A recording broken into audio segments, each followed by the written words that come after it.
How you going, guys? Curtis from Cutting Edge Engineering. So for today's video, we've got a quick little job. We're going to be making some pins for a 657 scraper. So we've got two pins to make. They are both the vertical pins that will connect the rear half of the scraper onto the main hitch. These two pins go down through the gooseneck and into the queen post, and they are the main articulation joint on the scraper. These pins do cop an absolute flogging because they do connect the front half of the scraper to the rear half. So while the machine is working, they do get quite a hammering. There are brass bushes in the articulation joint that are supposed to wear out first, but sooner or later the hitch pins will wear out too. So both of these pins are 5 inches in diameter. We do use induction hardened 4140 chrome bar for all of our steering pins because you don't want something like this to fail. So the pins are slightly different to each other. One of them is 10 mil longer and it has grease that is fed through the pin into the bushes. The other pin gets its grease fed in through the side of the queen post, and the pin plates that stop the pins from turning in the hitch are slightly different as well. So the first thing we're going to do is all of our lathe work, so let's get the first pin set up.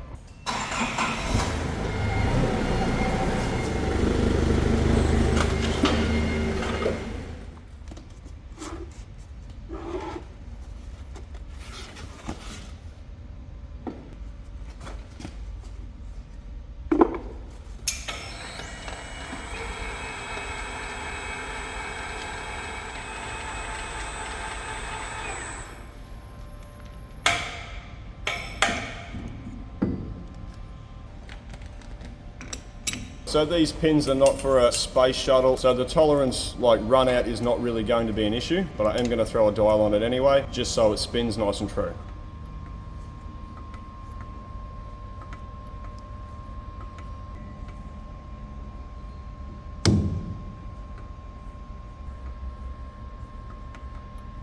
.01 out of a 3-jaw, pretty good.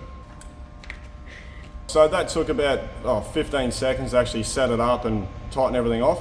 My 3-jaw chucks are extremely accurate because I do go through a very vigorous process when I am installing them. I don't just whack them on the machine and run them because they are a cam lock system. As you rotate them around, the tolerances will change. So I do spend a bit of time getting that right, and then I do go through and machine the jaws to get them spot on. So unfortunately, the bit of material is a little bit too big to fit down the spindle. We miss out by a couple of mil, and the material's not really long enough to set up a steady, so I'm just going to use the tailstock and a live center.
So now we've got the OD turned to size, now we need to machine the groove for the locking ring. So I don't like using ceramic inserts to plunge cut into a bar like this. Because of the geometry of the insert and the tool holder, the inserts generally break. So I'm just going to plunge cut with the carbide, and then I'll come in with the ceramic and I'll remove that induction hardened layer and then finish off the groove.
Now I've got the groove to depth and I have a starting edge. I'm going to use my ceramic insert to remove the rest of the induction layer so I can finish off the groove.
Now that I've got that done, I can chamfer all the edges, then I can drill the grease hole.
So the grease hole is 8.5mm in diameter and it needs to go 120mm deep. So I'm going to start with the standard twist drill, then I'm going to move on to my long parabolic drill to get the hole to depth.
Now the hole's drilled to depth, I'm going to tap it to suit a 1/4 inch BSP thread.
Now that this end's done, we can flip it in the lathe and machine the other end to suit our pin plate.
So that's all the lathe work done on this pin. We're going to get the other one set up and up to the same stage. It's going to be a little bit quicker because I don't have to drill and tap any grease holes in it.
So that's this pin completed, ready to weld on the plate. But before we do any welding, I do need to drill the holes through the side of the other pin.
So we've got our pin set up and centered. To drill through the induction layer, I'm going to use a 6mm solid carbide drill.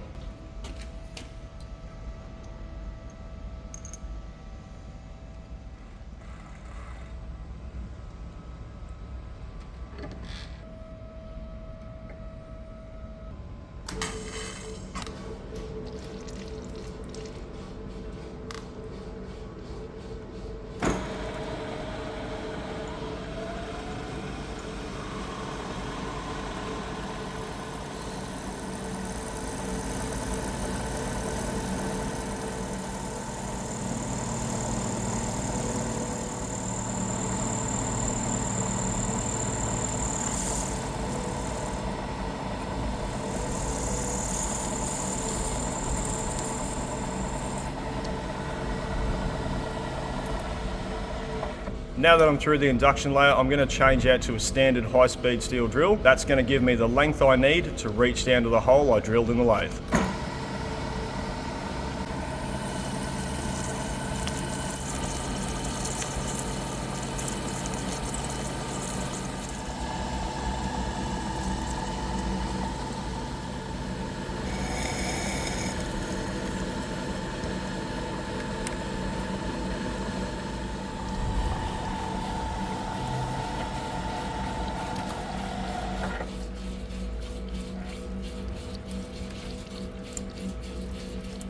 Now I'm going to go in with a carbide 45-degree countersinking bit.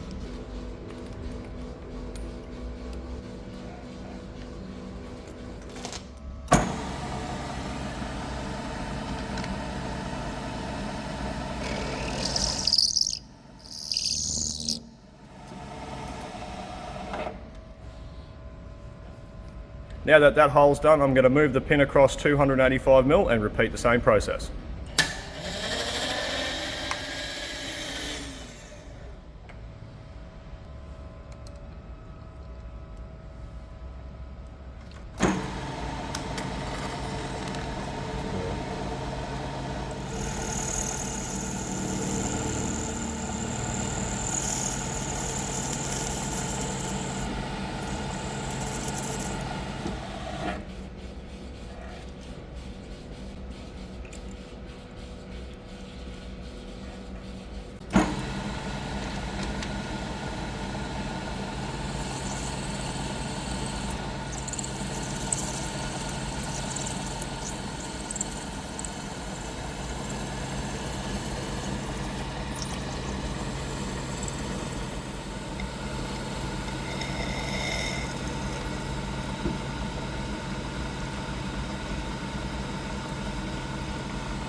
Now that that's done, we can go weld on the plates.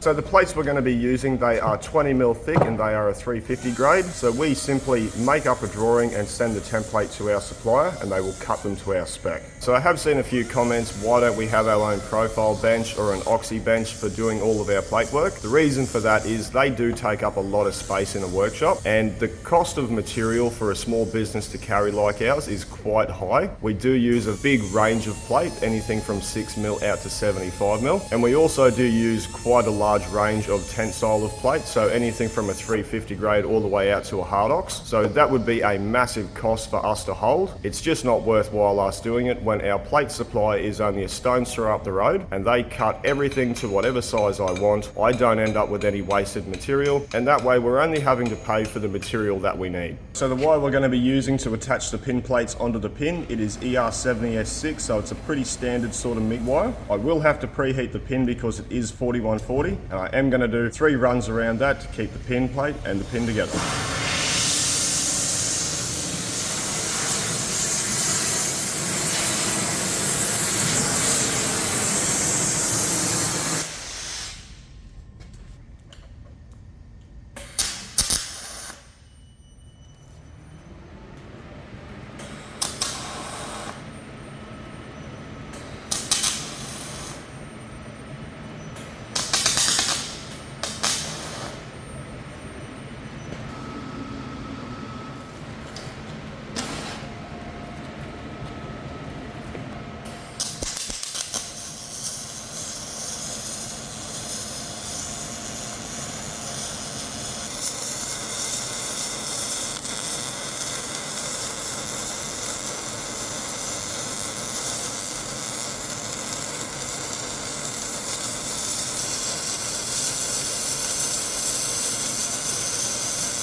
is he? Where is he?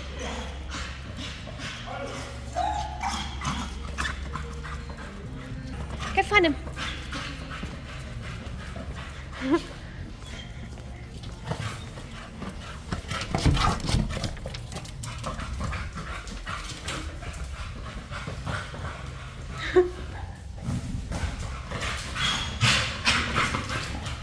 Whoa, whoa, whoa. Okay.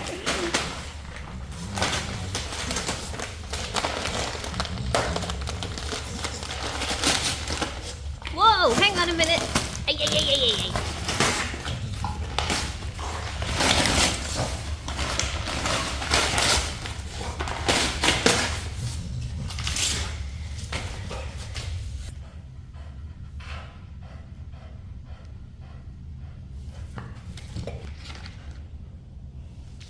Wait, sit.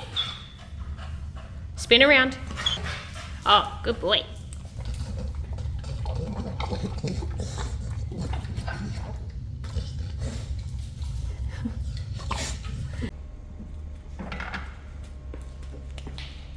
Right, so now that they've cooled down enough, there's just a few more things we need to do. What I'm going to do next is fit the spacer rings. What they are is a piece of 5" by 6" hone tube that are 10mm thick. And these will space the head plate up off the bosses on the hitch.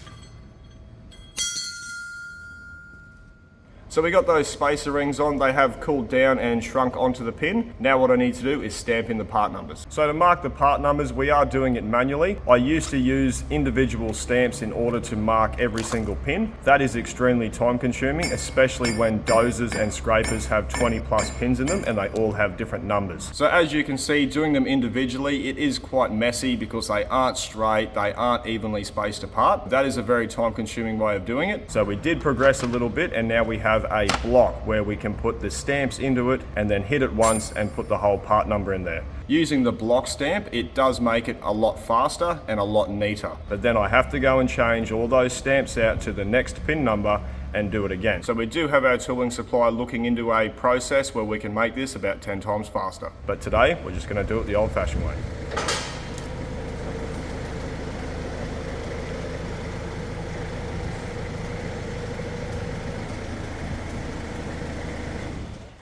So when I'm stamping numbers onto pins, I stamp the numbers on the sides of the plate. That way they're not going to get damaged when they install the pin or the component, and then they're readable later on.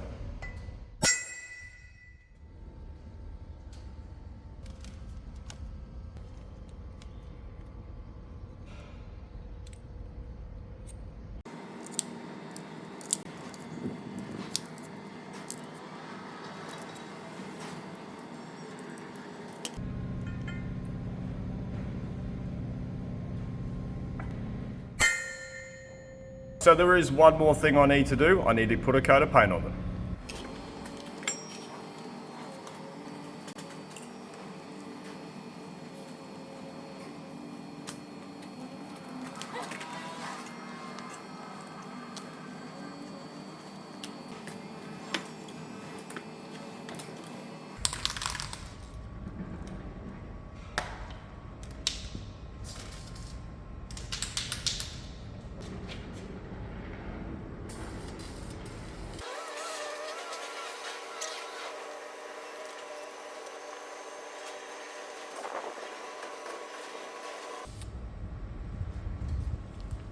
Righto guys, so that's our new pins completed. If the customer was to buy these direct from the OEM, it would cost them over $7,000. So for the cost of the material and a couple of hours work, we have saved them a lot of money. So that's this job done. Gonna pack them up and get them back to our customer. Thanks for watching.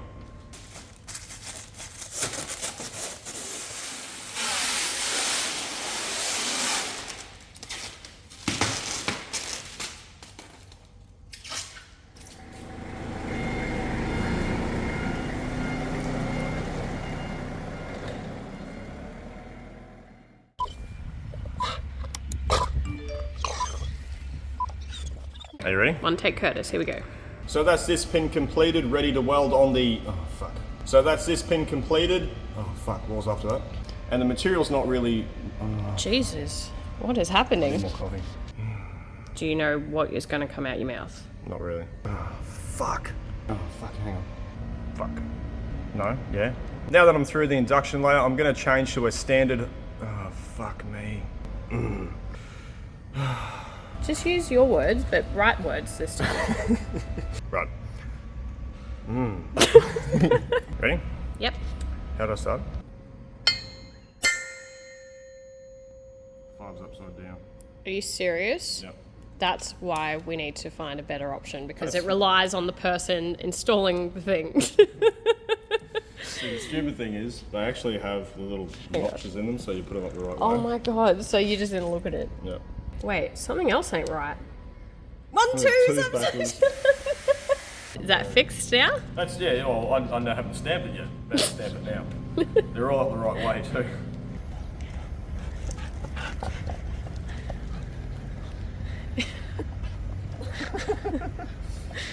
My rope.